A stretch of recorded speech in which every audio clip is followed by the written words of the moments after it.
bienvenidas y bienvenidos, gracias por estar aquí. Bueno, pues ayer estábamos en una entrevista con Javier Corral y en el segundo bloque donde estábamos conversando sobre la elección interna del Partido de Acción Nacional, cuando Javier Corral estaba hablando de la relación entre el grupo ganador de esta contienda y el gobierno de Enrique Peña Nieto, se vino a negros la pantalla. Y bueno, pues hubo muchos tweets y muchos mensajes en donde se hablaba de que se había censura y que se había cortado esa entrevista, cosa que no corresponde a la realidad. Sufrimos un problema técnico. El trabajo de nuestros ingenieros a lo largo de estos últimos días ha sido muy importante para cambiar el control maestro del Buró de México, para hacer la transición del sistema estándar al sistema al High Definition digital. Y bueno, pues en este proceso estamos y tuvimos una pequeña falla transicional hacia el tema digital. Y ahí fue donde se quebró la transmisión y se vino a negros la pantalla. Le pedimos a Javier Corral que una vez que había ocurrido eso y que no pudimos continuar la entrevista al aire, que el propio Mario González, nuestro compañero de Perspectivas, tampoco pudo presentar su noticiero momentos después de nuestro programa. Bueno, le propuse a Javier Corral que no se fuera y nos quedamos para grabar lo que ahora vamos a transmitir a este día siguiente, para grabar esta conversación y retomar el hilo de lo que ayer fue suspendido en esta charla por razones de este fallo tecnológico, motivo de esta transición. Javier, gracias por estar aquí de nuevo. Seguimos conversando sobre el tema. Gracias por continuar la entrevista. Yo pensé que Anaya había echado un telefonazo a Atlanta, pero ya nos dimos cuenta que no. No, es un tema que se responde claramente. Me consta que hay una falla técnica. Bueno, lo vivimos yo también yo lo aclaré inmediatamente en Twitter. Pero bueno, interesante bueno, a ver, antes de retomar el hilo de la conversación, interesante la reacción que tú mismo y yo vimos cuando se suspendió la transmisión por este momento de negros en la pantalla. Pues mucha gente rápidamente dijo, ¿censura? Hay una sensibilidad en México interesante. Sin duda. Sin duda el tema de la censura en México. Yo podría decir que sí la hay, no en este caso. Pero hay una reacción rápida hablando de esto que amenaza nuestras libertades. Déjame te pregunto de eso y luego seguimos con el pan. ¿Qué te parece? Claro que sí. Yo efectivamente creo que en México la regresión autoritaria que estamos viviendo tiene distintos flancos. Ha vuelto a acechar las libertades políticas y por supuesto el control de medios de comunicación ha vuelto como en ninguna época, por dos vías. Por la vía del financiamiento, cada vez se incrementa más el presupuesto público en materia de publicidad y propaganda gubernamental. Son carretadas de dinero las que el gobierno entrega a los medios de comunicación. Simplemente en el último semestre del gobierno de Peña Nieto se incrementó 227% el presupuesto para publicidad gubernamental. ¿En un semestre? 227%. Pero también hay una serie de acciones de presión sobre medios que han venido generando la ausencia de comunicadores o de voces críticas. Tú mismo lo puedes comprobar. En el conjunto de la televisión, pues ahí no hay mayor problema. Ahí, ¿cuál es la voz crítica que podemos identificar en términos reales al gobierno de Peña Nieto? En la radio son pocas las voces ya críticas del gobierno y sí hay como que una presencia muy clara en medios impresos de un control muy cuidadoso de la figura del presidente de la República. Lo vimos con el caso de la Casa Blanca. El asunto que tú develaste al país y al mundo,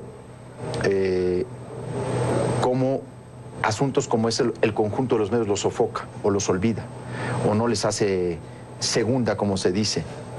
Reportajes como el de las ejecuciones de Apatzingán, tremendo. Solo en tu portal el conjunto de los medios le hizo el vacío a una investigación periodística muy bien documentada, con audios, como incluso la Secretaría de Gobernación se adelantó a la salida del reportaje. O sea, hay muchos signos de censura y de control de la información. Y lo más grave de esta regresión autoritaria, para volver a hilvanar lo que yo creo que es la principal crisis del sistema de partidos, es esta ausencia de oposición frente a esta regresión autoritaria. No hay contrapeso, no hay equilibrio, La oposición está absolutamente domesticada. Estamos viviendo un oficialismo, una partidocracia de Estado, en donde los principales cárteles políticos que secuestraron a los partidos de oposición están en plena colusión con el gobierno de Peña Nieto, que es donde entraron los negros por la falla técnica ayer. La pantalla negra. La pantalla negra. Cuando estabas exactamente en Sí. ese punto y la gente dijo, cuando hablaron de ese asunto los cortaron. Bueno, ya esa sensibilidad de la gente es precisamente por casos como el tuyo, tu ausencia en la radio, por ver incluso cómo otras voces, como la de Ferriz de Con, hay que decirlo, más allá de nos guste o no su estilo periodístico, está fuera también de un espacio radiofónico. Hay un conjunto, pues, de hechos, la regresión, las agresiones que se viven en los estados a los periodistas en México, la impunidad, la protección que se le brinda a Javier Duarte desde el gobierno de Peña Nieto, a ese estado que es zona de riesgo para el ejercicio del periodismo como si fuera una zona de guerra. Todos estos son elementos que hablan de la gran regresión autoritaria que vive el país. Javier Corral, ayer te escuchamos hablar del proceso interno del PAN, de este resultado. Tú me dijiste en un corte, déjame retomo el asunto, un resultado que consideraste soviético, porque es un 81.91 contra un 16.03 tuyo. ¿No reconoces, independientemente de todo lo que dijiste ayer sobre un padrón inflado, sobre, por otro lado, rasurado en otra medida, simultáneamente, un conjunto de situaciones que dijiste no hicieron que el suelo estuviera parejo? ¿Aún así decidiste participar? Sí. Y aún así está este resultado que también te debe llevar a una reflexión de, independientemente de que le llames soviético, ¿qué te dice al final? ¿Todo ese 81% y ese 16% son falsos? ¿No retratan algo de una contienda que muestra quién ganó y quién perdió? No, sí, por supuesto que ganó Anaya. ¿No te queda duda? No, claro que no. O sea, ganó Anaya, ese triunfo, por supuesto que está ahí.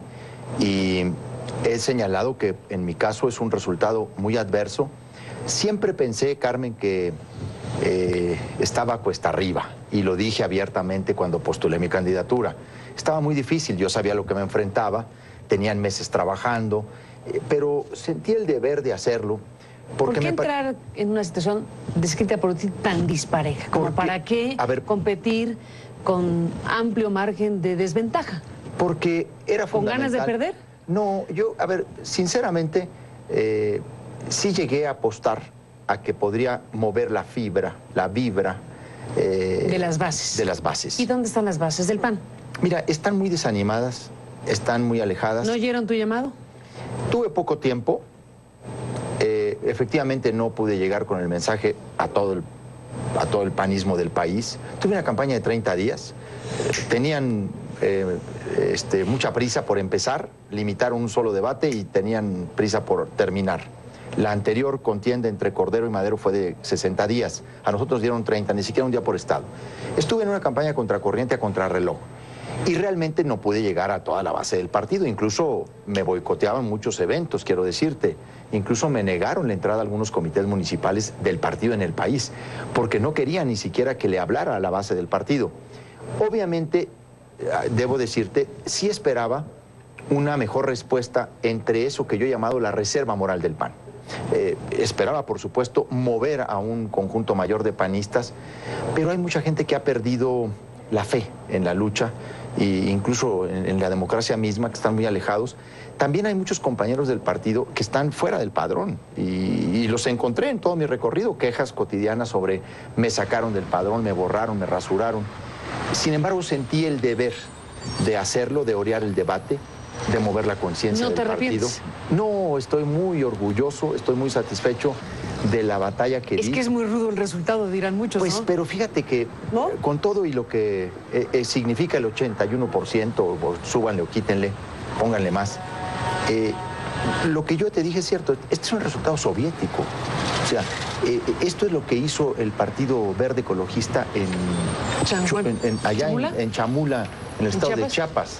O sea, este resultado te habla de la dimensión, del tamaño de la crisis que vive el PAN. Es una maquinaria que controla los padrones del partido, que moviliza a mucha gente que ni siquiera sabe que es miembro del Partido de Acción Nacional. O sea, los acarreos en distintos estados fueron vergonzosos. Eso es lo que criticábamos siempre hacia afuera y que ahora lo practicamos adentro. Pero además, como te lo decía ayer, este padrón inflado está reconocido por el propio ganador de la contienda. Él mismo puso como primer punto de su plan de trabajo depurar el padrón después de la elección. Por eso, claro que no voy a levantarle la mano. No digo que no reconozco los números y el resultado. Digo que yo no me presto a ser parte de una fotografía, parte de un acto decorativo. Yo no voy a contribuir a la simulación de creer en alguien que ha utilizado un instrumento totalmente amañado como es el padrón para llegar a la presidencia. Javier, antes de una pausa, entonces, si te entiendo bien, Javier Corral no le levantará mano de victorioso a Ricardo Anaya, no desconoces los resultados, claro, pero no validas la manera en que los obtuvo. Así es, el proceso. Ese es el punto. Claro, o sea, yo lo dije. Y dijiste ayer que no vas a impugnar porque no crees que las instancias, ni en el PAN ni en el tribunal, puedan realmente procesar un tipo de queja como la que se presentaría con esto que estás planteando aquí. Porque el tribunal nos dio muestras de esa misma colusión. El Tribunal Electoral del Poder Judicial de la Federación avaló el padrón del partido, una aberración, una resolución verdaderamente absurda, el padrón inflado. El padrón del PAN, Carmen, en 10 estados, que concentra el 58.8 del padrón del partido, tiene más de 50,000 nombres que coinciden con una doble y triple afiliación de priistas y de perredistas. ¿Y cómo sucede una cosa así? Porque se ha venido a meter, se ha metido gente de todos lados. Te di el dato del padrón de Puebla, cómo creció. En un mes metieron a casi 7,000 miembros del partido. Eso es lo que al final de cuentas está aquí en este triunfo. Javier Corral, hacemos una pausa y regresamos en esta conversación. Volvemos en un instante.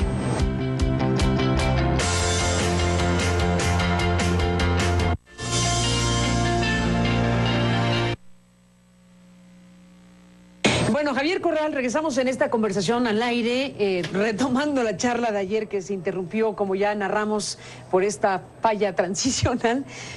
Oye, fíjate nada más, nosotros hablando de México, y digo falla transicional, hablando de un asunto tecnológico, técnico, pero también podríamos poner el concepto de falla transicional en México después de todo lo que estás diciendo aquí. ¿Qué pasó con la transición democrática mexicana si suceden cosas como las que estás aquí narrando? Pues hay una regresión brutal. No se sentaron las bases de una verdadera transición, porque no se demolió el régimen político, corporativo, clientelar, porque quedó intacto y porque al final de cuentas... Reproducido. Sí, al final de cuentas ese es el sistema que ha podido regresar con toda fuerza en este momento. En ese escenario que describes, que es muy fuerte, Javier Corral, dime una cosa, ¿cómo es que viene la política en México? Sí, Ricardo Anaya Cortés gana la presidencia del Partido Acción Nacional. Si Manlio Fabio Beltrones está a un punto de ser el nuevo presidente del PRI, con todas sus implicaciones y connotaciones, en algo que ha dicho con todas sus letras, es para acabar con lo que de por sí no había acabado, que es la sana distancia entre el presidente de la República y el Partido Revolucionario Institucional. El PRD en su propia encrucijada, con un presidente que renuncia y que tendrá que vivir un proceso, al igual que los otros dos partidos, de renovación de dirigencia nacional. ¿Qué ves con estos actores, Beltrones, Anaya, quien venga del PRD? En la interlocución política y en lo que va a pasar rumbo a las cosas que son importantes en materia política en México. Yo digo que se agudizará el contubernio, la colusión. Vamos a seguir viendo al partido aprobándole ministros a modo a Peña Nieto. Y lo vamos a ver en un mes y medio. Va a seguir... ¿Ministros de la Corte? Ministros de la Corte Peña Nieto. ¿Cuántos faltan por renovarse? Dos más este año. Vamos a seguir viendo esta colusión de intereses, porque, insisto, tienen compromisos oprobiosos y han ido muy lejos con el gobierno. Y se va a agudizar la regresión política. ¿Oprobioso es fuerte la palabra? Pues porque al final de cuentas, cuando ves el silencio del partido frente a la corrupción política de Peña Nieto, cuando ves esa inactividad opositora, que en un régimen democrático la oposición tiene el deber de contrapesar y de equilibrar, por supuesto que te das cuenta de el intercambio de reformas, no por reformas, el intercambio de reformas por puestos, por ministros, por jueces, por magistrados, por la repartición de los órganos reguladores. Digo, en eso acabó el Pacto por México. Terminaron las grandes reformas repartiéndose pedacitos de cuotas partidistas. ¿En qué terminó el INE? Por favor, pues ha terminado en una repartición de cuotas de partidos. Dijimos que íbamos a quitarle a los gobernadores el control de los órganos electorales porque lo hacían con base en cuotas de partido, pero se hizo la gran distribución acá arriba de cuotas de partido. El problema creo que se va a agudizar. La regresión en México se va a agudizar. Beltrones no es ningún demócrata, no es la figura moderna ni reformadora. Beltrones encarna la habilidad del viejo sistema, que sí es muy hábil, que es muy inteligente, sí, pero para afirmar las peores cosas del poder. Y por cierto, el PAN tendrá una debilidad en la relación de Ricardo Anaya con Beltrones. ¿Debilidad? Debilidad, la pongo con toda claridad. En la gestión de Anaya y de los coordinadores parlamentarios del PAN en la Cámara de Diputados, hubo un desfalco de 21 millones de pesos.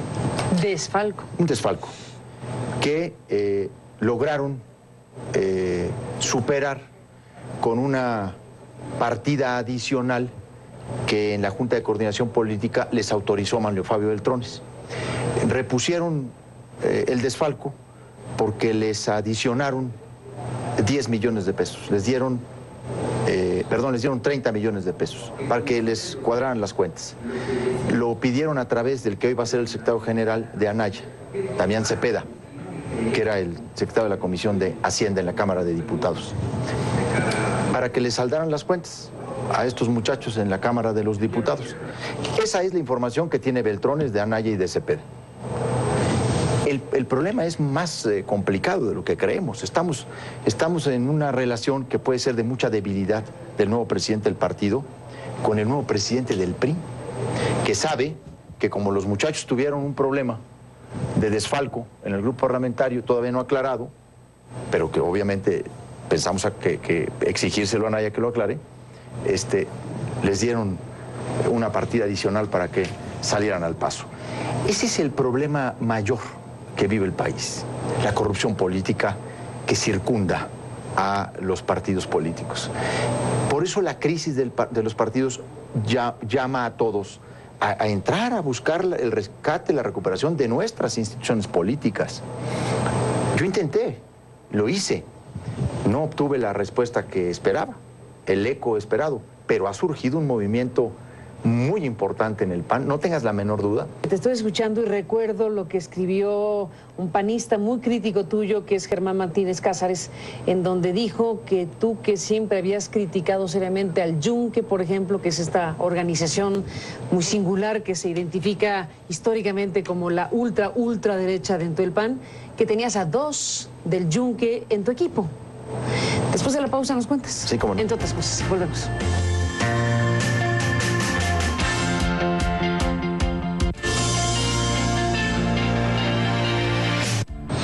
Entramos en la parte final, regresamos con Javier Corral y esta conversación. Volvemos.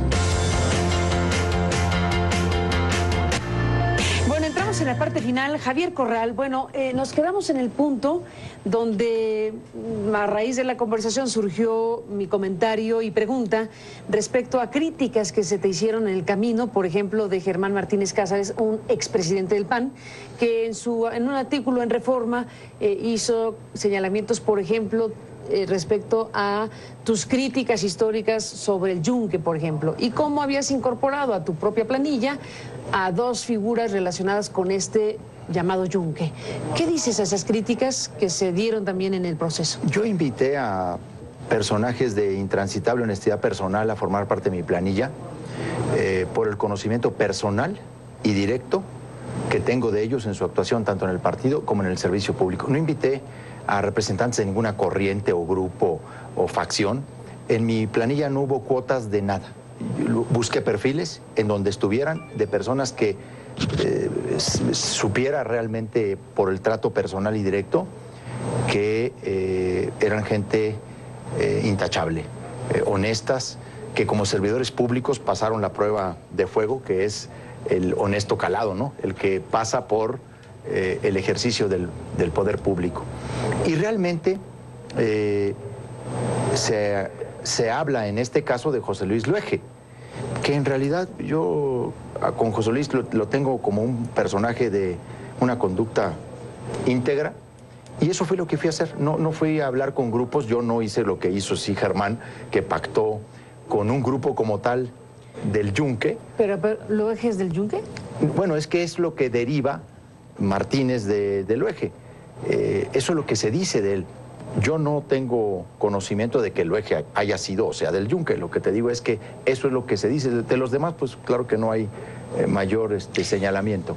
Pero al final, ¿qué sigue en términos de un país que está en su propia dinámica, en estas tensiones entre los que apuestan por una vía democrática y quienes están muy interesados en la regresión y los modos y maneras del viejo régimen mexicano? ¿Qué va a ganar?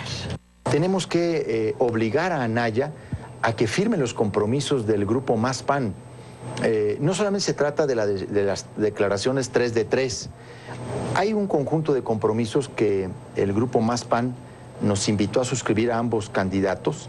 Yo suscribí los 8, en donde hay unos que son verdaderamente fundamentales en términos de conducta ética en el partido, de rendición de cuentas, de transparencia, de combate a la corrupción. Anaya no quiso firmar ninguno. Y este movimiento tiene que decidir primero si realmente debemos y podemos seguir participando en el PAN, si se cierran todos los espacios para que la cultura panista se exprese, para que persista, para que sobreviva. Obviamente tendremos que definir otros cauces de participación, pero lo vamos a hacer en una reflexión colectiva porque encontramos un movimiento que puede ser un gran movimiento democrático, no solo para el PAN, sino también para México. Pues Javier Corral, estaremos siguiendo muy de cerca todo este proceso que involucra a un partido político, pero que involucra en realidad a la política mexicana por todos los ingredientes que has puesto a la mesa y a la discusión. Gracias por estar aquí para conversarlo. Gracias, una disculpa por la interrupción de ayer involuntaria y esta segunda conversación que hemos transmitido para CNN. Gracias, estaremos en contacto.